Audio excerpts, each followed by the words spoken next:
Hi, this will be a short presentation on how to complete the American Academy of Otolaryngology Head and Neck Surgery Microvascular Committee Review of Hypopharyngeal Reconstruction Study-Specific Data Sheets. As a quick reminder, no data can be accepted from your institution until the study coordinators have on file a copy of the Notice of Outcome of Regulatory Approval from your institution's IRB. Page 1 starts with the unique subject identifier for each patient being included on study. To create each patient's unique identifier, simply take the name of your institution and sequentially number each patient being included.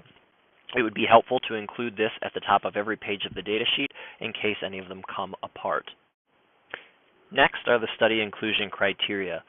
For each of the 6 inclusion criteria, an answer of yes must be included for a patient to meet study inclusion criteria. If yes is not answered for every question, then a patient should not be included on study.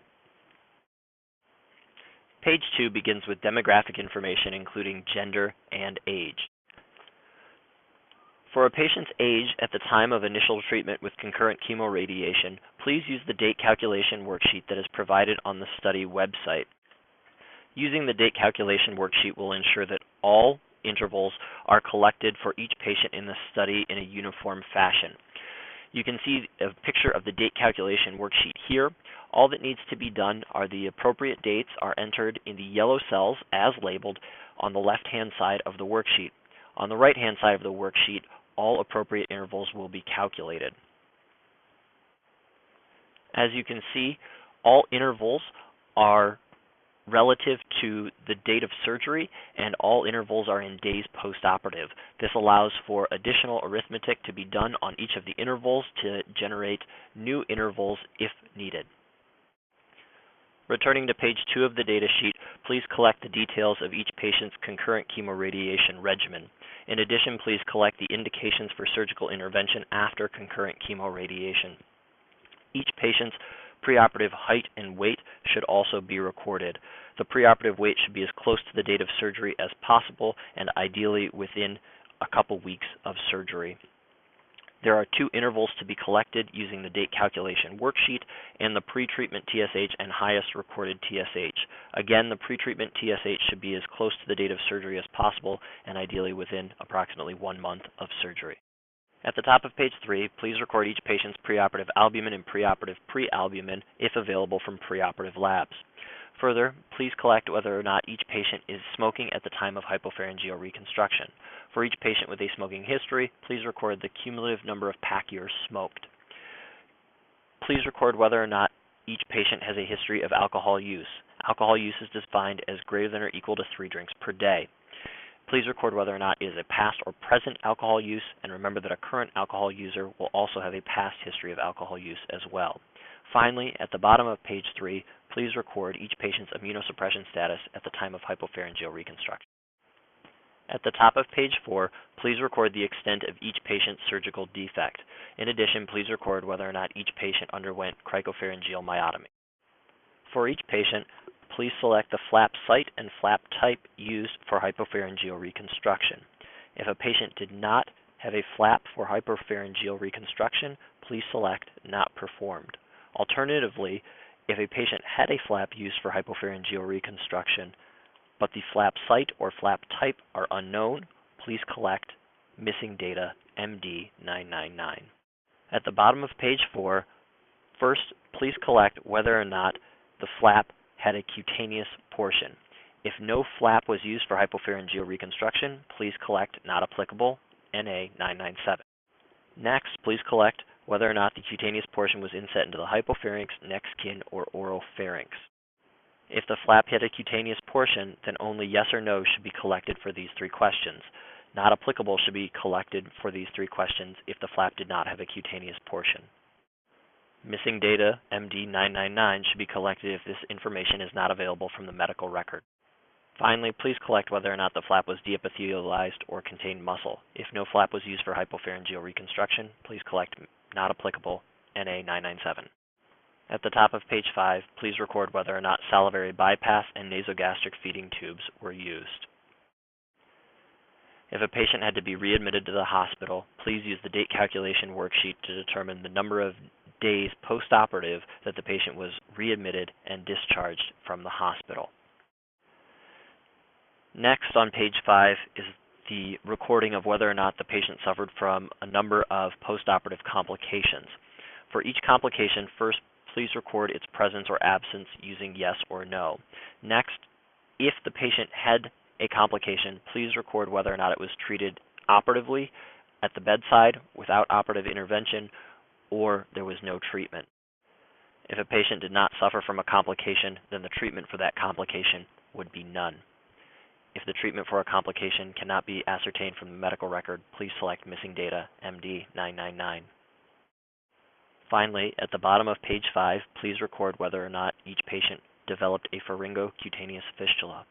For each patient who developed a pharyngocutaneous fistula, please record the number of days post-operative on which it was first observed. At the top of page 6, please record all measures used in the management of any pharyngocutaneous fistula that developed. If there was no pharyngocutaneous fistula that developed for a patient, please record not applicable NA 997. For any patient who developed a pharyngocutaneous fistula, please record the interval in days postoperative to fistula closure. Please use the date calculation worksheet to do this.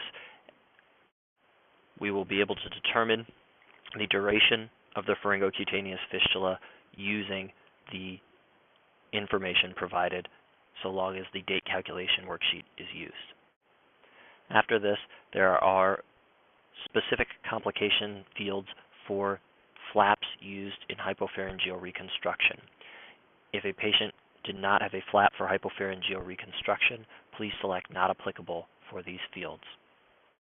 If a patient did have a flap for hypopharyngeal reconstruction but did not suffer from a specific complication, please record no or none for the treatment of that specific complication. At the bottom of page 6, the transition is made to considering donor site complications instead of flap complications. Please record whether or not the patient had a donor site complication, and at the top of page 7, please record the specifics of that complication. Please record all that apply, and if there is a donor site complication that is missing, please write it in. Please record the treatment for any and all donor site complications. Please use the date calculation worksheet to record the interval to first oral intake after hypopharyngeal reconstruction in days postoperative and interval to TEP in days postoperative. If no TEP was used, please write 997. For the 12-month nutritional mode question, please use all available information in the medical record to make your best assessment of the manner in which each patient maintained their nutritional status. Finally, at the bottom of page 7, please record whether or not each patient had a stricture 12 months or more postoperatively that required dilation. Please also record if each patient was using a laryngectomy tube 12 months or more postoperatively, had TEP speech 12 months or more postoperatively, and 12 months or more postoperatively was using an electrolarynx. The speech outcome fields continue at the top of page 8, where it should be recorded whether or not each patient was using esophageal speech or 12-month hands-free speech 12 months or more postoperatively. For the 12-month understandability of speech field, please use all information in the medical record to determine your best assessment of each patient's ability to communicate verbally. Please record each patient's postoperative height and weight 12 months or more from the completion of treatment. Please record each patient's disease status at their last follow-up visit, and record whether or not the patient died from complications of hypopharyngeal reconstruction. For pattern of recurrence after hypopharyngeal reconstruction, please independently code whether or not patients had a local recurrence, regional recurrence, or distant metastatic recurrence. Again, these fields are for after hypopharyngeal reconstruction, not recurrences after chemoradiation that led to surgery with hypopharyngeal reconstruction.